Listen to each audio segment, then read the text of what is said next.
झालं ते सगळं तुम्ही बघितलं.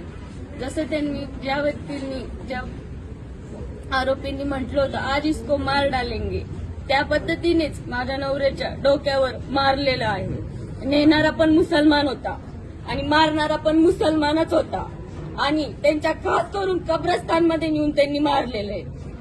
माझ्या नवऱ्याला जिथं मारलं, माझ्या नवऱ्याची अंत्यविधी मी तिथंच करणार आहे, नाही तर मी माझ्या नवऱ्याची अंत्यविधी करणार नाही. हीच माझी प्रशासनाकडे मागणी आहे. आणि माझ्या नवऱ्याची काहीच चुकी नव्हती. चुकी काय म्हणून तर फक्त भगवा टिळा लावला. हिंदू आहे माझा नवरा, ही चुकी आहे आमची. जन्माला आम्ही हिंदू आलो, गर्वाने आम्ही हिंदूच म्हणतो आणि माझा नवरा कट्टर हिंदू होता. हे मी गर्वाने सांगते आज पण. माझा नवरा हिंदू आहे आणि मला हिंदू लोकांकडून न्याय पाहिजे. न्यायासाठी मी वाट बघते कालपासून. त्याला का नाही मारलं?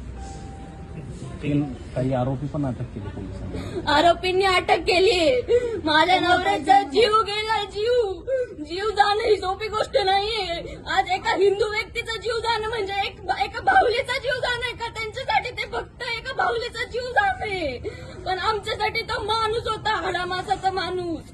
माझ्या नवऱ्याचा जसा जीव गेलाय तसा आरोपींना फाशी मिळालीच पाहिजे. आरोपींना जर फाशी नाही मिळाली तर अजून एक मृतदेह माझं पण मिळेल तुम्हाला कोर्टासमोरच. हीच माझी प्रशासनाला मागणी आहे, कोर्टाला सुद्धा. आमच्या पूर्ण परिवाराकडनं आहे ना, आम्ही तुम्हाला एकच स्टेटमेंट देतो की त्याला जिथं मारलंय आम्ही त्याचा अंत्यविधी सुद्धा तिथंच करणार आहोत. त्याला नेणारा पण मुसलमान होता, मारणाराही मुसलमान होता. मुसलमानांनी मुसलमानाला मारलेलं नाहीये तिथं, त्यांनी फक्त हिंदूला मारले. त्या पोरांनी का टिळा लावला होता? चुकी कधी आमची? आम्ही गर्वानी लावणार, इथून पुढे पण लावणार. आम्ही आमच्या पोरांना पण सांगणार. किती लढता येते तुम्हाला, तुम्ही लढा. आम्हाला किती लढता येते आम्ही लढू. आम्हाला न्याय पाहिजे आणि न्याय हा द्यावाच लागणार आहे तुम्हाला सगळ्यांना.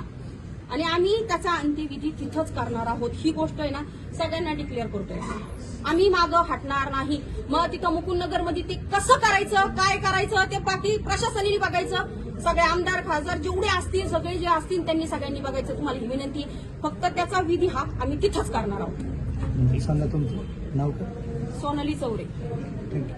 कॅन्टल साहेब या ना.